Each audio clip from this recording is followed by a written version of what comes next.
Fala galera, eu sou o Fabiano Bandeira e aqui no meu canal muito Botafogo de futebol e regatas. O Glorioso volta a campo na próxima segunda-feira, às 20 horas, no estádio Newton Santos para enfrentar o Goiás pela 25ª rodada do Campeonato Brasileiro. Neste vídeo, em mais um conteúdo robusto, falo sobre ideia de escalação, trago também outro pensamento, inclusive com um trecho de uma fala importante de um dos maiores treinadores da história do futebol. O Botafogo precisa em algum momento fazer coisas diferentes para ludibriar os adversários, fazer gols e vencer jogos nessa busca pelo título brasileiro de 2023. O Glorioso é o líder do Campeonato Brasileiro, com 51 pontos, 7 a mais que o Palmeiras, vice-líder. E o Alviverde está envolvido em semifinal de Libertadores. Empatou ontem 0-0 em jogo muito ruim na Bombonera com o Boca. O Palmeiras enfrenta o Red Bull Bragantino no próximo domingo em Bragança Paulista pelo Brasileirão. E no próximo meio de semana tem o jogo da volta em São Paulo com o Boca, tentando passar para a final da Libertadores. Neste conteúdo,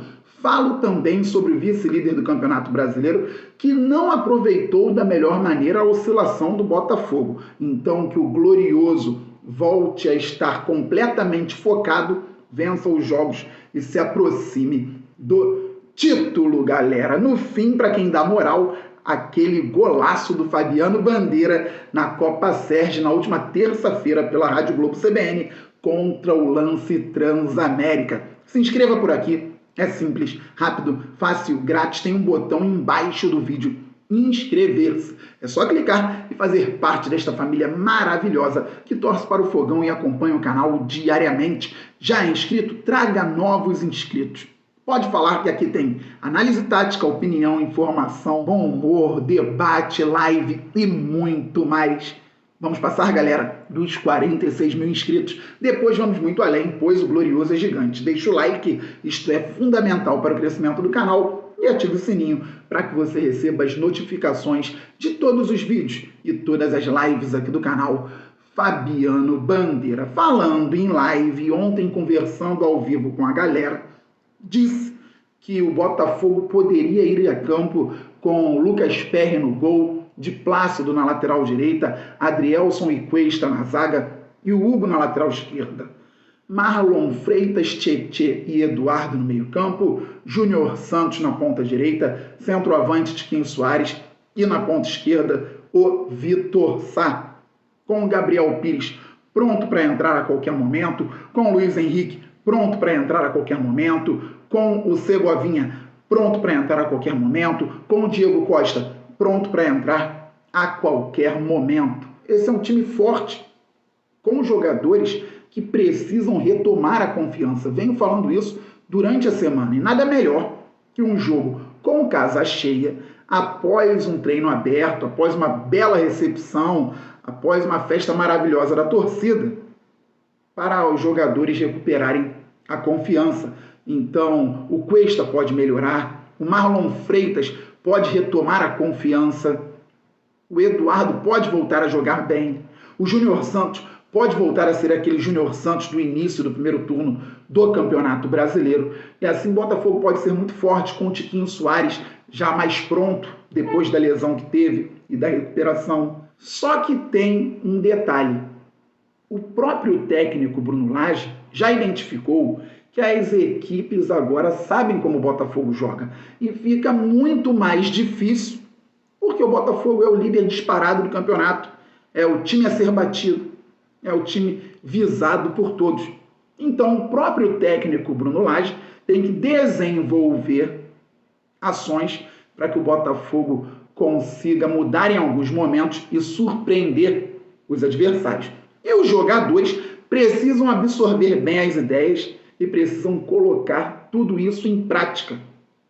Vem então uma fala importantíssima que o Guilherme do Tática Alvinegra postou recentemente do Carlo Ancelotti, um dos maiores treinadores da história do futebol.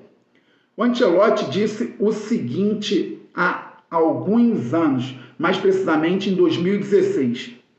No futebol, como em qualquer outro setor, jamais se deve ficar parado. Nunca acredite que as táticas que você emprega hoje e que lhe trazem muito sucesso continuarão a ser eficazes amanhã. Seus adversários não ficarão parados permitindo que isso se repita. Veja o time do Chelsea na temporada 15-16. Na temporada anterior, eles haviam sido campeões e imbatíveis e de repente passaram a mal conseguir vencer uma partida. Jogadores, táticas e sistema de jogo são os mesmos. Então, o que mudou? A diferença é que os outros times se aprimoraram e acharam uma maneira de enfrentar o sistema do Chelsea. Ficar parado, na verdade, pode significar andar para trás. Então, no primeiro momento, é muito importante que o Botafogo volte a ter aquela força em casa. Só que pode ser que não dê certo. E aí o Botafogo vai ter que encontrar soluções para vencer o Goiás e os próximos adversários. Faz parte do jogo. Uma figura como o Carlo Ancelotti não diria isso à toa. É importante o Botafogo estar atento. Então, para mim, o Botafogo pode começar no 4-3-3, com PR de Plácido, Adrielson, Cuesta e Hugo, Marlon Freitas, Tietê e Eduardo, Júnior Santos, Tiquinho Soares e o Vitor Sá. Para depois trocar, entrar o Luiz Henrique na esquerda, o Vitor Sá vai para a direita, o Júnior Santos sai, o Eduardo pode sair dando vaga ao Gabriel Pires. O Tietê está jogando muita bola, foi muito bem em várias posições contra o Corinthians. O Botafogo pode ter a saída do Tiquinho para a entrada do Diego Costa. O Botafogo pode ter em determinado momento Tiquinho e Diego Costa juntos. Mas o Botafogo pode ter também, e eu ainda não parei para estudar o Goiás, vou parar para estudar o Goiás, um time diferente, com uma estrutura tática diferente, que pode gerar uma insatisfação inicial em alguns torcedores, mas depois pode dar certo. O Glorioso tem que variar, não só jogadas, mas também esquemas. Então, se o técnico Bruno Lage entender que o Gabriel Pires pode jogar para criar oportunidades por dentro contra uma defesa que vem muito fechada contra o Botafogo, e o Tietê não pode sair, Tietê no 4-1-3-2. Quem sabe o Bruno Lage não coloca em campo PR de Plácido, Adrielson, Cuesta e Hugo, Marlon Freitas como um homem à frente dessa linha, Tietê como um meia, não um ponta. Quem acompanha o canal Fabiano Bandeira já está ligado. Tietê como um meia, mais ou menos na posição que ele joga, só que abrindo espaço para a ultrapassagem do de Plácido, o de Plácido mais solto, porque não vai ter o ponta por ali para fechar o corredor. Então o Tietê dialoga com o de Plácido, o de Plácido passa, vai ao fundo, ele apoia bem, deu assistências no Botafogo nesta temporada, fez gol contra o Red Bull Bragantino.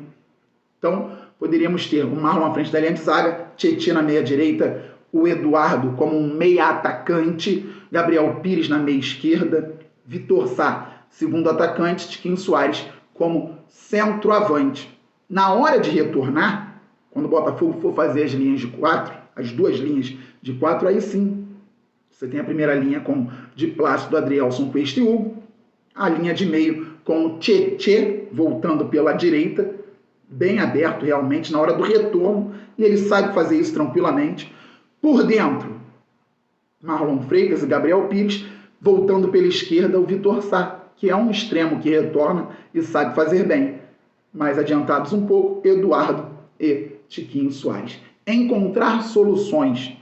Então, se o Botafogo entrar no 4-3-3 sendo muito forte, com velocidade, segurando também as subidas dos laterais, dos extremos do Goiás, ótimo. Se o Lage entender que o adversário fecha bem o corredor pelo lado esquerdo, faz mais sentido ter o Tietê por dentro, com o Gabriel Pires explorando a qualidade dele também pela meia esquerda, bom, que o Botafogo encontre soluções. Galera, e o Palmeiras? Sim, vou falar a respeito do segundo colocado, que só marcou um gol em setembro.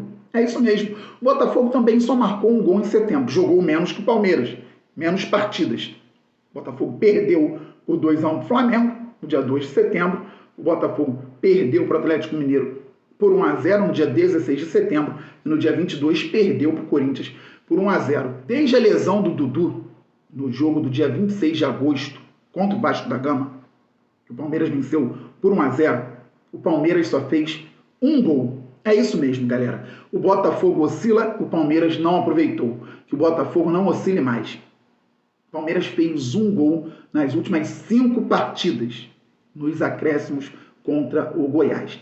O Palmeiras jogou no dia 26 de agosto contra o Vasco, venceu por 1-0. O Vasco poderia ter vencido, foi prejudicado pela arbitragem com um gol muito mal anulado. No dia 30 de agosto, o Palmeiras jogou pela Libertadores contra o Deportivo Pereira, time pequeno da Colômbia, 0-0. Tudo bem, o Palmeiras tinha vencido por 4-0 na semana anterior, fora de casa, mas não fez um gol em São Paulo e teve um jogador a mais desde os 31 da segunda etapa. Depois, no dia 3 de setembro, o Palmeiras enfrentou o Corinthians em Itaquera, 0-0.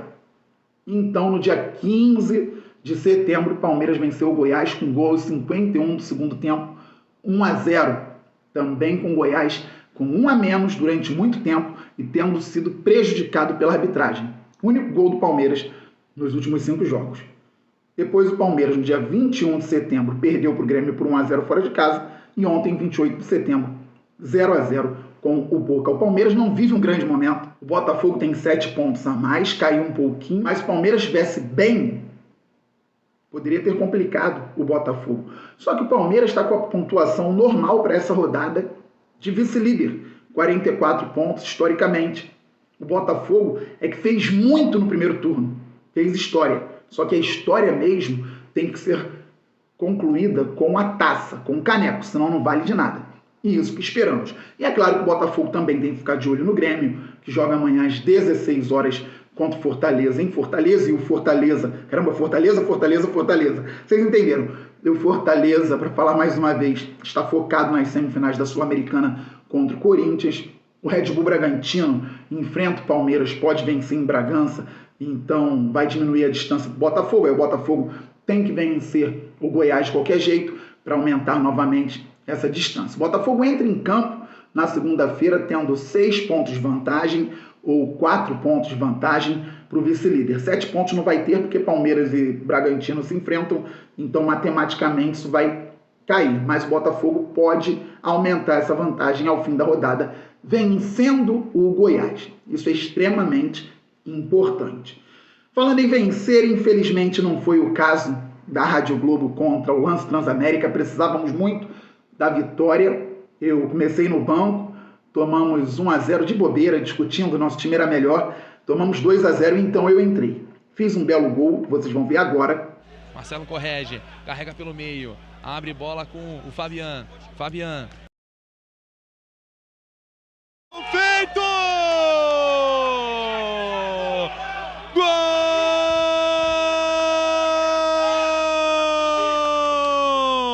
É da Rádio Globo CBN! Uma pancada seca pro gol, Erasmo!